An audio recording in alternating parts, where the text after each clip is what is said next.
Candles were already lit when I walked in. My mother had arranged them herself. 3 white pillars in the center of the table, flanked by the small framed photo of my grandfather that she brought out only on the most important occasions. The dining room smelled like roasted garlic, and something sweet, maybe the apple cake she made from scratch every time she wanted a meal to feel like it mattered. It was my brother's night. He had just been promoted. At least, that was what we had been told.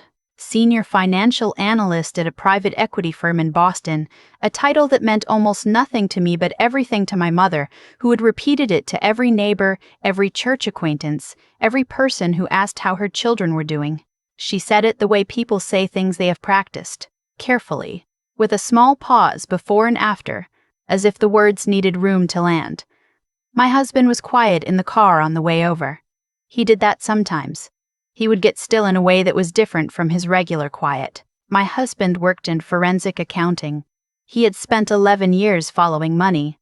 Where it went, where it hid, what it left behind when it moved through places it was not supposed to go. He did not talk about his work the way other people talked about theirs. He did not bring it home. But sometimes I could see it working in him. A kind of stillness. A calibration. I noticed it on the drive and I did not say anything. My brother was already there when we arrived. He was standing near the kitchen doorway, laughing at something my father had said.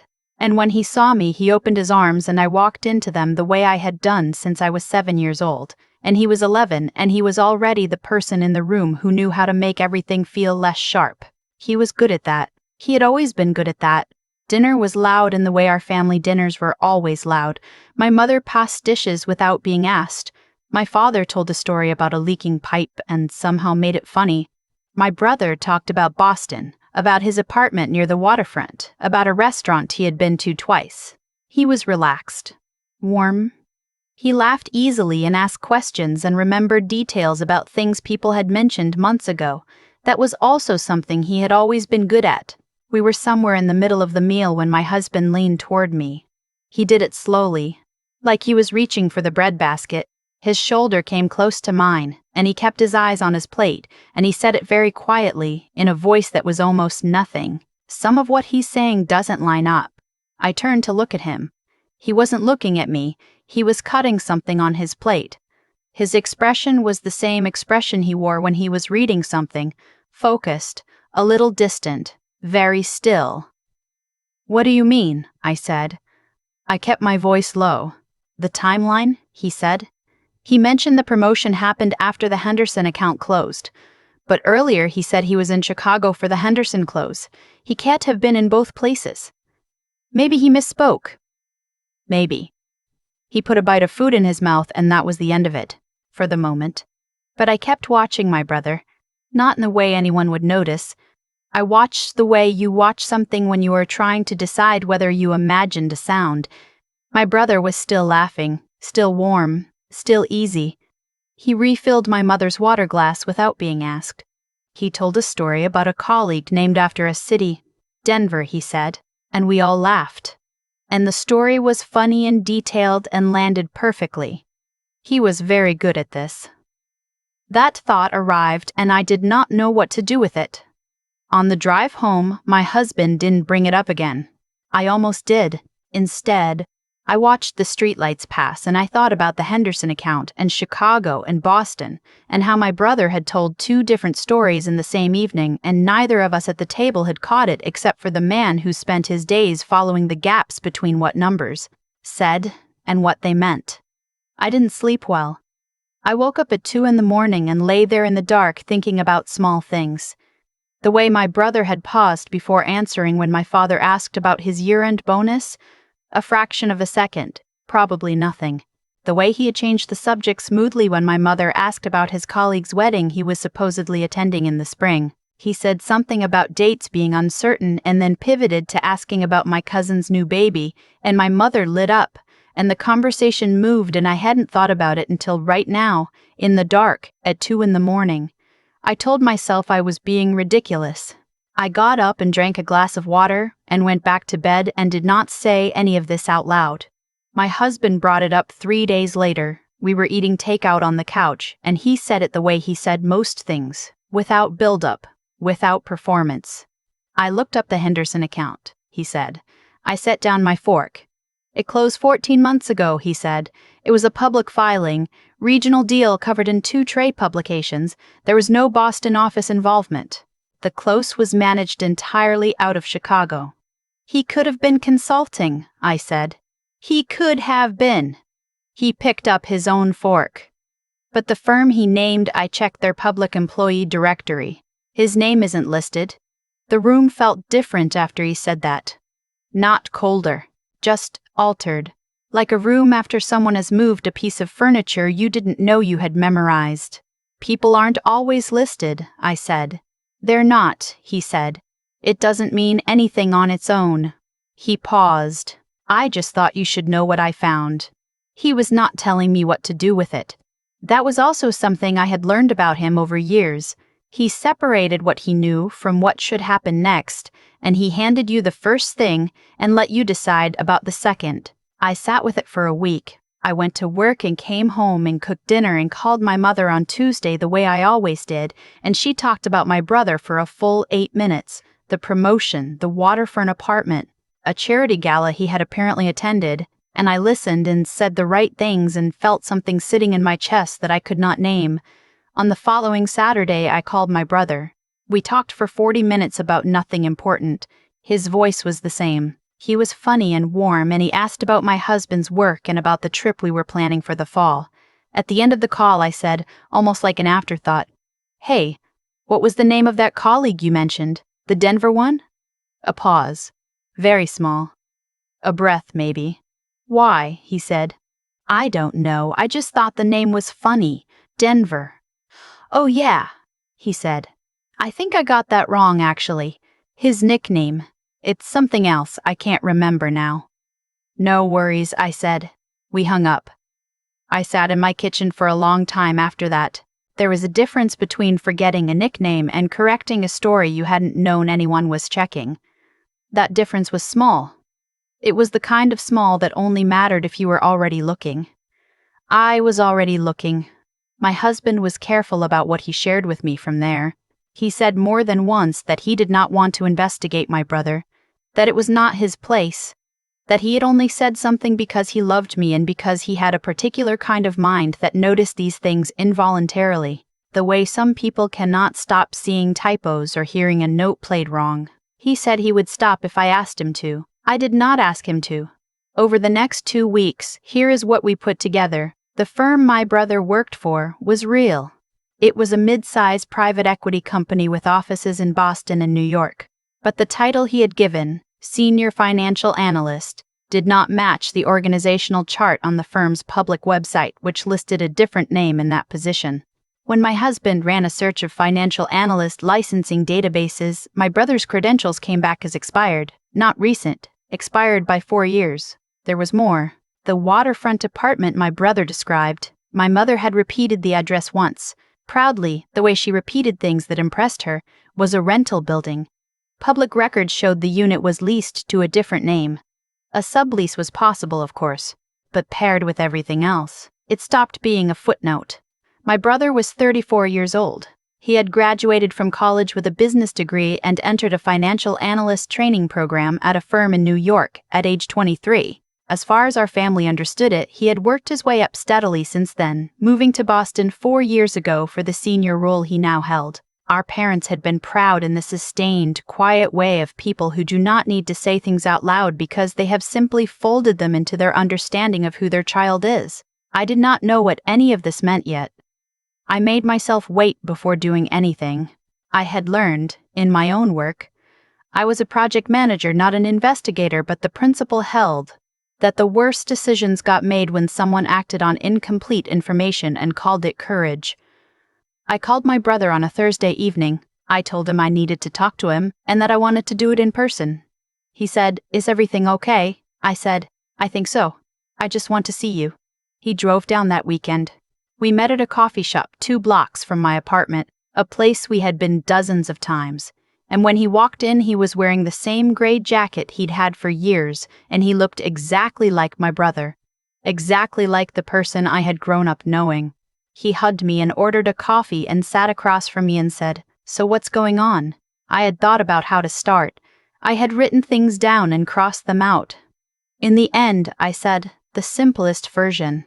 I need to ask you something, and I need you to tell me the truth. Something moved across his face. Quick, like a shadow from a passing car. Okay, he said. Are you still at the firm? A long pause. Outside the window, someone walked a dog. A bus went by. My brother wrapped both hands around his coffee cup. What did you hear? He said. Nothing, I said. I'm asking you. Another pause. Longer. No, he said. That one word opened something. How long? I said. He looked out the window. 3 years, he said. I had expected months, maybe. A recent gap, a recent loss. Not 3 years. What have you been doing? I said. Working? He said. Freelance, contract stuff, nothing. He stopped. Nothing Mom and Dad would understand. Nothing that sounded like what I was supposed to be. And the apartment. I moved, he said. I've been in a studio in Cambridge. It's fine. He shook his head. It's fine. You've been telling us you live near the waterfront. I know. For how long have you been? I couldn't finish it. Not because I didn't have the words, but because finishing it meant making it fully real. And I was still standing in the moment just before that. He answered anyway. The promotion was real, at first, he said. I did get that title. And then the company restructured. Half the team was cut. I was one of them. He turned the coffee cup in his hands. I told myself I would get something else within a few months and no one would need to know. That was 18 months before the 3 years, so. He did the math for me with his silence. Almost 5 years. 5 years. I had celebrated his success at 4 separate holiday dinners. My mother had told the story of his career trajectory to every person who had ever asked. My father, who was not a demonstrative man, had once said to me privately that my brother had turned out better than either of them had dared to hope. He had said it softly, the way my father said things he meant most. Why didn't you just tell us? I said. He laughed, once, without any humor in it. How? He said. How do you come back from 3 months of that and say, sorry, I've been lying, I don't actually have the job anymore? And then 6 months in, how do you do it then? At some point, the lie got bigger than any individual moment. At some point, I was just managing it, trying to keep it from getting worse. But it kept getting worse. Yes, he said, it did. I did not know what I felt sitting across from him. It was not anger, exactly. It was something more complicated, a kind of grief, maybe, for the years of a conversation that had been happening on false ground, and underneath that, something else, which was the recognition that I understood, in some cellular way, the logic of what he was describing, the way a small thing that is easier to hide can become a larger thing that is impossible to confess. The way the longer you carry it, the heavier the confession becomes. Does anyone else know? I said. No. You need to tell them, I said. He looked at me. I know, he said quietly. We sat there for another hour. He told me about the freelance work. It was real. It was legitimate. It paid adequately. It simply was not the thing our family believed he was doing.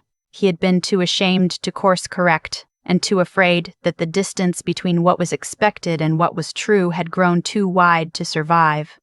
I told my husband that evening. He listened without saying much. When I finished, he said, "Are you okay?" I thought about it. "I don't know yet," I said. He nodded. That was enough. 2 weeks later, my brother told our parents. I was not there for it. He called me afterward, and his voice was wrecked in the way voices get when someone has cried for a long time. He said my mother had gone very still and then had started crying quietly, and my father had left the room for 20 minutes and come back and sat down and said, "Okay, so now we know. What do you need?" My mother had asked only one question before she moved to sit next to him. She had asked, "Have you been eating enough?" My brother told me that, and his voice broke all the way through, and I sat on my kitchen floor because sometimes that is where you end up when a feeling is too large for furniture. It was not the ending anyone had written for this. My brother was not the success story my parents had been quietly, proudly telling for years. He was a 34-year-old man who had lost his footing and been too afraid to ask for a hand backup. who had maintained a fiction for so long that he had begun to lose the thread of who he was inside it. But he had not run. That was the thing I kept returning to. When I sat across from him in that coffee shop and said the simplest version of what I needed to know, he had not lied to my face. He had not doubled down. He had said no. And then he had said how long. And then he had stayed in his chair and told me the rest of it, and he had come back 2 weeks later and told our parents. My husband said to me once that the hardest part of his work was not following the money. It was understanding what the money was doing, what it was standing in for, what it was a way of saying. He said that most of the time when people hid things in accounts or moved funds through structures designed to obscure them, they were not doing it out of greed. They were doing it out of fear. Fear of being seen as less than they needed to be. Fear that the real number, the true number, would be the thing that finally made someone leave. I thought about my brother a lot in the weeks after that. I thought about the version of him that had existed in my family's understanding. The successful one, the one who had made it, the one my parents pointed to with a quiet pride they could not quite contain. I thought about how much of his energy must have gone into maintaining the space between that version and the real one. How exhausting. How lonely. I thought about the question my mother had asked. Have you been eating enough? Not, how could you? Not, do you know what this did to us? She had looked at her son, her actual son, the one sitting in front of her with 5 years of accumulated fear on his face, and she had wanted to know if he had been taking care of himself. I called my brother every Sunday after that. Not about any of it, usually. About regular things. What he was watching. What he was reading. A problem at work I needed a second opinion on. I did not make the calls feel like check-ins. I made them feel like calls. He was applying for full-time positions again. He had told my parents this, and they had offered to help however they could. And my father, who was not an effusive man, had apparently offered to co-sign on a lease if my brother needed to move somewhere better suited to a fresh start. My brother had declined. But I think the offer mattered in a way that had nothing to do with leases. My husband asked me, a few months later, if I wished he hadn't said anything. That night at dinner, the thing about the timeline not adding up. I thought about it seriously before I answered. No, I said. I wish I had asked sooner. He looked at me. There were things I noticed, I said, before you said anything. Small things. I just didn't let myself stay with them. Why not? I thought about this for a long time. Because he's my brother, I said finally. And sometimes the story you've been telling about someone is easier to keep than the one that's actually true. My husband was quiet for a moment. That's most of what I do, he said, professionally. I know, I said. People protect the story, he said. Sometimes, even when it's not serving them. We were in the kitchen by then, not even at the table, just standing near the counter the way we did when conversations happened without being planned. Outside, the evening was going dark in stages, the way it did in fall, the light pulling back from the edges of things slowly without announcement. I thought about my brother's voice on the phone after he'd told our parents, rected, and also lighter. Like something that had been under pressure for years had finally been allowed to equalize, not fixed, not resolved cleanly. Just equalized. The truth and the person finally in the same room together. There is a version of this story where I say something wise about honesty at the end, where I wrap it up in a sentence that sounds like a lesson. I have thought about those sentences and they all feel smaller than what actually happened. What actually happened was that my brother told the truth, that our parents received it the way I think most of us secretly hope we will be received, not perfectly, not without pain, but with the part of them that loved him intact and unmoved. What actually happened was that my husband noticed a gap in a timeline and said something quietly to me and trusted me to know what to do with it, and I sat with it longer than was comfortable, and eventually I asked the question I was afraid of asking. And my brother stayed in his chair and answered it. That is the whole thing. There is nothing else underneath it. No villain, no grand moral, no version of events where someone's motives were darker than I thought. Just a man who carried something alone for longer than he should have, and a family that turned out to be stronger than he had given them credit for, and a dinner table with candles and a framed photograph and a story that needed, finally, to be told correctly. My mother sent me a text the following Easter. It said, "We're all going to be here. Your brother is coming." I made the apple cake. I read it standing in the cereal aisle of a grocery store, and I had to put my hand on the shelf for a moment to stay steady. I texted back, "I'll be there," and I was.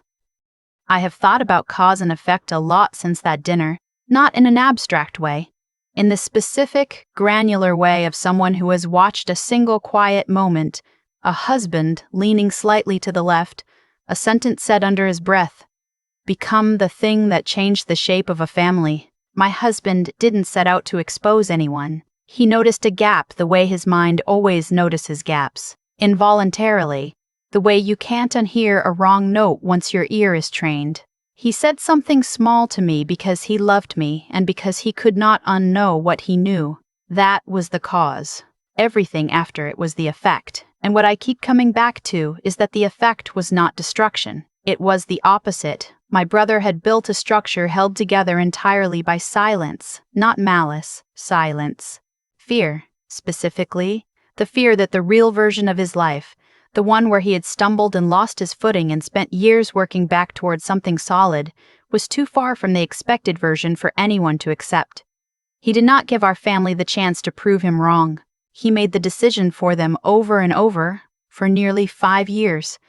That is the part that cost him most. Not the lie itself, but the weight of maintaining it. The energy that went into remembering what he had said to whom, adjusting the details, deflecting questions. There is a particular kind of exhaustion that comes from living at a distance from yourself, and I think my brother had been carrying that exhaustion for so long he had started to mistake it for his personality. What I understand now is that honesty is not just a moral position. It is also a practical one. The longer you defer the truth, the more expensive it becomes, not only for the people around you, but for you. My brother's silence did not protect him. It isolated him. It kept him from asking for help when help was available, from course-correcting when the gap was still manageable, from letting the people who loved him most show him who they actually were under pressure. And who were they? My mother asked if he had been eating enough. My father left the room for 20 minutes and came back and said, "Okay, what do you need?" That is what was waiting on the other side of 5 years of fear, not judgment, just them. The same people who had always been them. I think about what it takes to tell the truth when the truth is costly. It is not a single act of courage. It is more like a decision to stop spending the energy you have been spending on concealment and redirect it toward something real.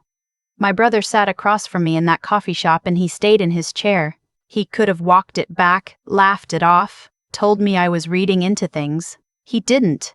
That choice, to stay, to answer, to let the real version of himself finally occupy the same room as the people who loved him, that was not a small thing. It was, in fact, everything. What I carry from all of this is something I try to apply to my own life now, in smaller ways. The places where I am tempted to manage a perception instead of telling the truth. The moments where I perform a version of a situation because the real version feels too complicated or too vulnerable. I am not immune to any of that, nobody is. But I know more clearly now what it costs, not to others, but to yourself, to keep a story running that isn't true. The apple cake my mother made that Easter tasted exactly the way it always had. My brother had 2 slices,